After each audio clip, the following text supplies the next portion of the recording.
Good afternoon, my Real News Midday TV family. Welcome back to the channel for another news update.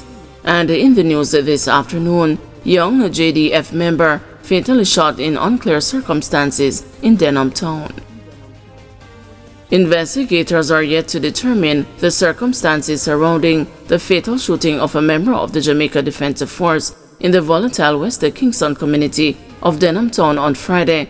But even as the probe continues, residents are fuming over the death of a man they described as a good soldier.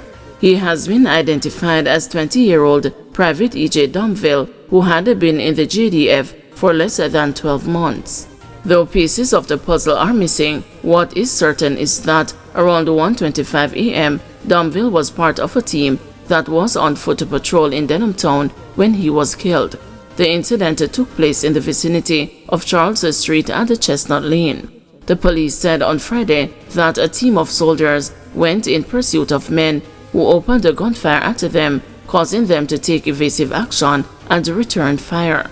When the shooting ended, Domville was found with what appeared to be a gunshot wound to the face. He was taken to hospital where he was pronounced dead. Lieutenant Colonel Carl Clark, acting brigade commander of the Jamaica Regiment and who is responsible for all deployments of soldiers across Jamaica in support of Jamaica Constabulary Force, expressed regret over the fatal shooting. "I want to say condolences to the family of the soldier. We deeply regret their loss and the loss of his life. What I can tell you at this moment is that the soldiers were responding to a direct threat on their lives, and in so doing, unfortunately, one of the soldiers was impacted, possibly by one of the rounds of the threat forces," Clark said, unable to say definitively who shot at the soldier. "The investigations continue, and we continue in pursuit of these perpetrators, so to speak, and we will definitely continue to be professional in what we do under the auspices of Internal Security Operations jurisdiction and acting within the law." He was not walking alone. "At this time, I am not able to say how many soldiers were there with him. A soldier doesn't walk alone. We operate at a minimum of 2 people," added Clark. He said he was unable to speak to claims that the soldiers were responding to reports of a shooting at a dance. Despite not being certain which gun the bullet came from that killed the soldier, JDF Communication Officer Major Cason Gonzel said the military will continue in its efforts to locate the cowards who took the life of their fellow brother. "We just want to use this opportunity to remind the citizens that we are not deterred. We remain committed to the mission in support of the JCF," said Gonzel. In the meantime, several residents were seen mourning the death of the young soldier. They described him as a ladies' man and a motivator. According to one young man from Denham Town, the slain soldier would always encourage young people to do good and engage in positive activities. "Them man they tell her to lift up your head and go back to school and them thing there. The other day a youth and him stepfather was about for war and stab up each other. And him and him team come broke up the fight. Everybody have good things to say about him. He was a good man. Them man there was a girl's man type of man. The girls them love him. Him never diss nobody round here yet. Nobody no know what really happened. What we hear is that them a go down the road and buck up in a man and him get shot," said the young man, who declined to give his name. The pain one female resident felt over the killing of the soldier was very evident by the mournful look on her face and how vocal she was about the situation.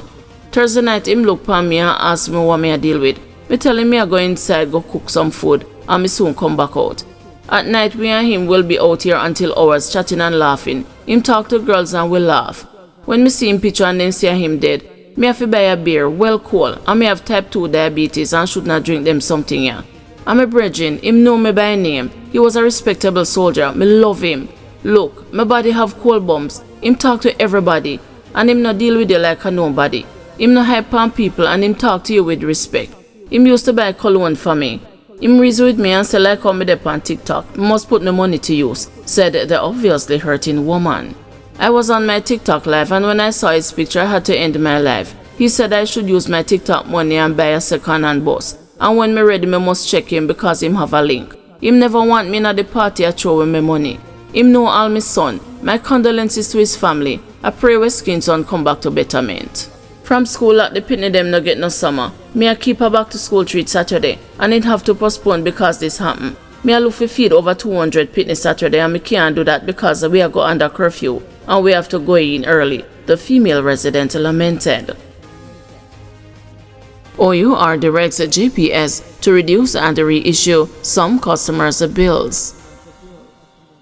The Office of Utilities Regulation has instructed the Jamaica Public Service Company to reduce some customers' bills in the next billing period. The OUR also directed JPS to reissue those bills issued in August with zero consumption that do not show a corresponding zero money value. The OUR says the scale and the extensiveness of the JPS bill increase for August came to the agency's attention after the company began to dispatch the bills and the customers started to complain about high electricity charges. In 2021, the OUR communicated to JPS that it viewed any average increase in overall rates in excess of 5% to be a rate or bill shock, a situation that should be avoided. Previously, in one-off specs, the regulatory treatment is that the additional cost to customers was spread over several months to mitigate the effects on customers. The OUR says it has started an investigation into the current billing complaints. It says once the relevant information has been received from the JPS and analyzed, it will determine what, if any, remedies are necessary. Police continue probe into mass shooting at the St. Catherine Wake. The commanding officer for the St. Catherine North Police says investigators are following several leads in connection with Wednesday's mass shooting at a wake in Point Hill, St. Catherine. Superintendent Hopton Nicholson told the news that investigators are hoping to make an early breakthrough in the case.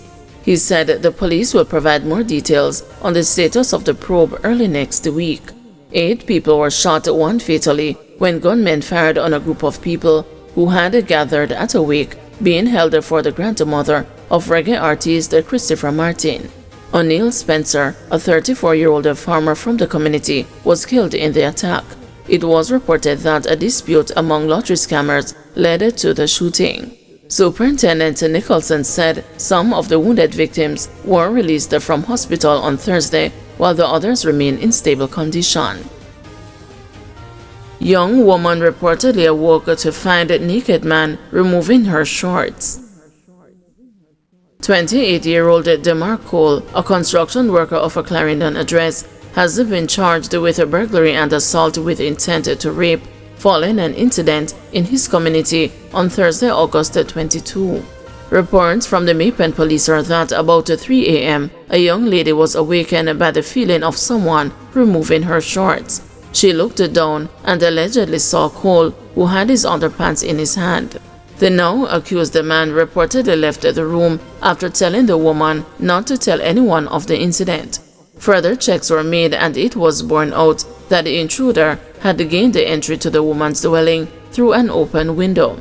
She reported the incident to her aunt, who took her to the police. Cole was pointed out to the police and was subsequently arrested and charged on Friday, August 23. A court date is being arranged for him. Elderly taxi man killed and wife injured in Westmoreland home invasion. Detectives from the Westmoreland Criminal Investigation Branch are probing the murder of an elderly taxi operator and the injuring of his wife during a home invasion in the parish on Thursday evening. The deceased has been identified as 70-year-old Reynold Madden, who was of a Water Lane District, Georges Plain, Westmoreland address. According to the Constabulary Communication Network, about 6:30 p.m., the couple was at home when a lone gunman on a motorcycle came to the house and entered through the open front door. The gunman subsequently entered the couple's bedroom and opened gunfire, hitting them both. The shooter escaped in the area on the motorcycle. The police were summoned to the scene and the injured couple was assisted to hospital, where Madden succumbed to his injuries while his wife was admitted for treatment. No motive has yet been established for the attack. Guys, thank you for watching. See you this evening at 6 p.m. for another news update.